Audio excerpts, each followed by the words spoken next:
অনেকদিন পর জেঠিমার বাসায় গেলাম। রাতের খাবার খেয়ে অনেক গল্পের পর জেঠিমা গেল তার রুমে ঘুমাতে। আমি পাশের রুমে ঘুমিয়ে পড়লাম। হঠাৎ মাঝরাতে দেখলাম জেঠিমা আমার পাশে শুয়ে আছে। এরপর আমি জেঠিমাকে বুঝতে না দিয়ে, বন্ধুরা সবাই কেমন আছো? আমার নাম জিতেশ, আমি হুগলি জেলায় থাকি। আজকে আমি আমার জীবনের একটা অভিজ্ঞতার কথা তোমাদের সাথে শেয়ার করব। আশা করব তোমাদের ভালো লাগবে।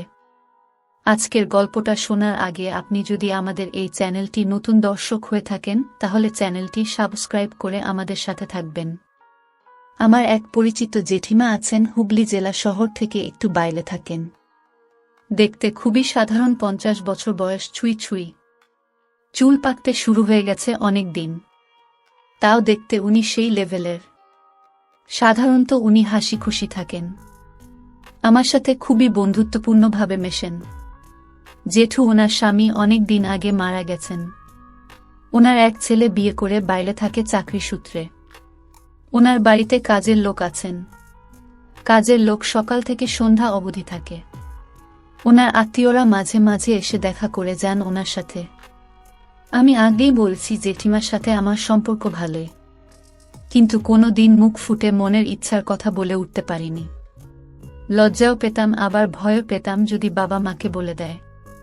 একদিন ওনার বাড়িতে গেছিলাম, ওনার সাথে 7 দিন ছিলাম। সেই সময়ে ওনার আর আমার মধ্যে হাসিঠাট্টা দিয়ে শুরু হয়। আমাদের মধ্যে এমন কিছু হয় যেটা আমি কোনোদিন ভাবিনি। জেঠিমা কোনোদিন আমাকে খারাপ চোখে দেখা তো দূর, কোনোদিন ভুলও বোঝেননি। আমি গত সপ্তাহে একদিন আমার বিশেষ একটু দরকারে হুগলি গিয়েছিলাম। ফেরার সময় ভাবলাম একটু দেখে আসি আমার সুন্দরী জেঠিমাকে। যেমন ভাবা তেমন কাজ। আমার কাজ শেষ করেই চলে গেলাম ওনার ফ্ল্যাটে। গিয়ে দরজায় কলিং বেল টিপতেই খুলে গেল দরজা। দেখি আমার জেঠিমার শাড়ি পরে দরজা খুলে আমাকে দেখে হাসি দিল, আর অবাক হয়ে জিজ্ঞেস করল, কি ব্যাপার হঠাৎ জেঠিমার কাছে কিছু না জানিয়ে? আমি বললাম, অসুবিধায় ফেললাম বুঝি।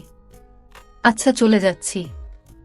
এই বলে যেই পিছন ফিরছি অমনি দেখছি আমার ডান হাতটা ধরে বলল, দম না করে ভিতরে আয়। আমি ভিতরে গিয়ে বসতে জেঠিমা বলল, একটু জিরিয়ে নিয়ে হাত পা ধুয়ে ফ্রেশ হয়ে আয়। আমি ফ্রেশ হয়ে এসে জেঠিমাকে বললাম, তোমাকে খুব মিস করছিলাম জেঠিমা, তাই ভাবলাম একটু দেখা করে যাই। জেঠিমা বলল, বেশ করেছিস, আজকে থেকে যা। আমি বললাম, আচ্ছা। তারপর বেশ কিছুক্ষণ কথা বললাম, আমাদের বাড়ির কথা, আমার চাকরির কথা, পড়াশোনার কথা। তারপর জেঠিমাকে বললাম, সবই তো হলো, কিন্তু আমি এই সুন্দরী জেঠিমার জন্য কিছু আনতে পারলাম না। বলতে জেঠিমা বলল, আমি কিছু আনতে বলেছি কি? আমি বললাম, সে যাই হোক আনতে তো হয়, চকোলেট বা মিষ্টি। জেঠিমা বলল, তোর বিয়ে হলে বউকে দিবি চকলেট। আমি বললাম, আর তোমাকে?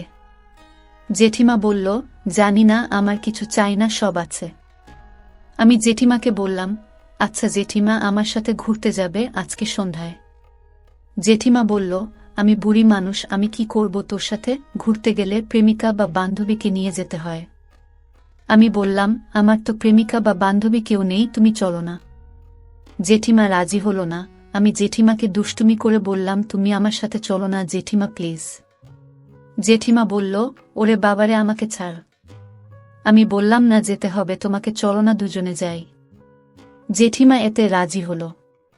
জেঠিমা বলে, খুব পেকে গেছিস দেখছি। আমি বললাম, ওটা বয়সের ধর্ম। জেঠিমা বলল, ঠিক আছে, পরে দেখা যাবে, এখন চল। জেঠিমা একটা বেগুনি শাড়ির সাথে ব্লাউজ পরে আমার সামনে এসে বলল, চলো আমি রেডি। আমি বললাম, উফ, সেই লাগছে তোমাকে। জেঠিমা আবার মুচকি হেসে বলল, চল তো, এখন প্রশংসা পরে করবি। স্ট্যান্ডে গিয়ে দেখি অনেক ভিড় হয়ে গেছে। অনেক কষ্টে একটা জায়গা দেখে বসলাম জেঠিমাকে নিয়ে। বেশ সুন্দর গঙ্গার হাওয়ায় জেঠিমার চুল উড়ে যেতে লাগল। জেঠিমাকে বললাম, তুমি আমার প্রেমিকা হয়ে যাও, বুঝলে? জেঠিমা বলল, ওটাই বাকি। হঠাৎ দেখি একটা ছেলে তার প্রেমিকার সাথে বসে আছে। আমি সেটা জেঠিমাকে দেখাতেই জেঠিমা বলল, ওই দিকে তাকাবি না, লজ্জা করে আমার। আমি জেঠিমার বাম পাশে বসে জেঠিমার কাঁধের উপর দিয়ে ডান হাত দিয়ে জেঠিমার কাঁধে হাত রেখে বললাম, জেঠিমাকে অপূর্ব লাগছে, বিশ্বাস করো প্রেমে পড়ে যাচ্ছি তোমার। জেঠিমার আবার সেই হাসি। জেঠিমা, তুমি আমাকে তোমার সাথে প্রেম করতে দেবে? জেঠিমা এটা শুনেই বলল, দেখছি, তবে একটা কথা বলি, তোকে কিছু মনে করিস না। আমি বললাম, বলো। জেঠিমা বলতে শুরু করলো, তোর জেঠো চলে যাওয়ার পর থেকে প্রায় সারাদিন বাড়িতে থেকেই কেটে যায়, আমার কোনো বন্ধু বান্ধব নেই। আমি একটা বন্ধু বানানোর ওয়েবসাইট কয়েকদিন ব্যবহার করেছিলাম, কিন্তু ভালো কাউকে পাইনি। ইচ্ছা আমারও হয় যে কেউ আমাকে একটু সময় দেবে, কথা বলবে, মাঝে মাঝে ফোন করবে, কিন্তু সেই গুডেও বালি। তোকে আমার খুবই ভালো লাগে, কিন্তু প্রথম তুই আমার ছেলের মতো, আর আমার থেকে অনেক ছোট। আমি তোকে কিভাবে প্রেমের অধিকার দিই বল? তুই এটা ভাবিস না যে আমি তোকে অপছন্দ করি, কিন্তু আমার ভয় হয় যদি লোক জানাজানি হয় বা তোর বাবা মা জানতে পারে কোনদিন, তাহলে খুব খারাপ হব আমি তাদের কাছে। আমি এটা শুনে বললাম, কোনো ভয় নেই, কেউ কিছু জানবে না। আমি একটা ভালো বান্ধবী চাই, যার সাথে মন খুলে কথা বলতে পারবো এবং সবকিছু শেয়ার করতে পারবো। কোনোদিন কোনো কিছুর অভাব থাকবে না তার কাছে। তোমার মন ভাঙবে না কোনোদিন, তুমি আমার বান্ধবী হবে সারা জীবনের জন্য। এই বলে আমি জেঠিমার সামনে প্রপোজ করার ভঙ্গিমায় বসলাম। জেঠিমা লজ্জায় বলে ওঠে, এই কি করছিস? আমি বললাম, বলো আমাকে অ্যাকসেপ্ট করবে কিনা, না হলে উঠব না। জেঠিমা বলে, আচ্ছা আচ্ছা করলাম অ্যাকসেপ্ট, তোকে এবার উঠছ না। আমি উঠে জেঠিমার পাশে বসে জেঠিমাকে আমার ইচ্ছের কথা বললাম। জেঠিমা বাধা দিল না, কিন্তু বলল, সন্ধ্যা হয়ে যাচ্ছে। আমি বললাম, চল বাড়ি যাই, তবে বাড়ি গিয়ে কিন্তু সব নেব। জেঠিমা আমাকে আলতো করে একটা চড় মেরে বলল, তাই নাকি? আমি বললাম, আমার জেঠিমার উপর আমার পুরো বিশ্বাস আছে, আমি জানি তুমি আমার ইচ্ছে পূরণ করবে। জেঠিমা আমার দিকে দুষ্টুমি চোখে তাকিয়ে একটা মায়াবী হাসি দিল। আমি বললাম, তুমি একটু দাঁড়াও, আমি একটা চকলেট কিনে আসছি। বলে আমি তাড়াতাড়ি একটা ওষুধের দোকানে গিয়ে চকলেট ফ্লেভার কিনে আনলাম। তারপর আমরা দুজনে একটা টোটোতে উঠলাম। বাড়ি আসার পথে জেঠিমাকে ফিসফিস করে বললাম, একটা কথা বলবো। জেঠিমা বলল, বল। আমি বললাম, জেঠিমা, তোমাকে না ভীষণ সুন্দরী লাগছে আজকে। জেঠিমা বলল, বুঝছি, বাড়ি চল। এরপর আমরা বাড়ি পৌঁছলাম। বাড়ি ঢুকে আমি জেঠিমাকে আবার মনের ইচ্ছের কথা বললাম। জেঠিমা খিলখিলিয়ে হেসে উঠল, আমাকে বলল, এসে কি পাগলামি শুরু করলি? আমি তো আছি তোর সামনে, যা আগে ফ্রেশ হয়ে আয়। আমি বললাম, হুম যাচ্ছি। তারপর আমি ফ্রেশ হয়ে এসে জেঠিমার সামনে বসলাম। জেঠিমা বলল, আমি রান্নাঘরে যাই। তারপর জেঠিমা চলে গেলে আমি বললাম, জেঠিমা, আমি 5 মিনিট আসছি। জেঠিমা বলল, কোথায় যাও? আমি বললাম, নিচের ওষুধের দোকান থেকে আসি। জেঠিমা একটা মুচকি হাসি দিল। এরপর জেঠিমা রান্না করে খাবার নিয়ে আসতে আমি আর জেঠিমা খাবার খেয়ে নিলাম।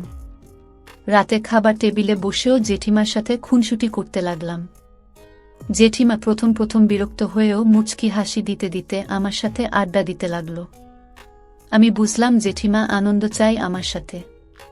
আমি জেঠিমাকে বললাম, আচ্ছা জেঠিমা, একটা কথা জিজ্ঞেস করি, কিছু মনে করবে না তো? জেঠিমা মুচকি হাসতে হাসতে চোখ পাকিয়ে বলল, চুপচাপ খাও। আমি চুপচাপ টেবিলের খাবার খেতে লাগলাম। জেঠিমা খাওয়া হয়ে যেতে জেঠিমা যে উঠে গেল, আমি হাত ধরে বসিয়ে দিয়ে বললাম, এখন না, আর একটু বস, একসাথে উঠব।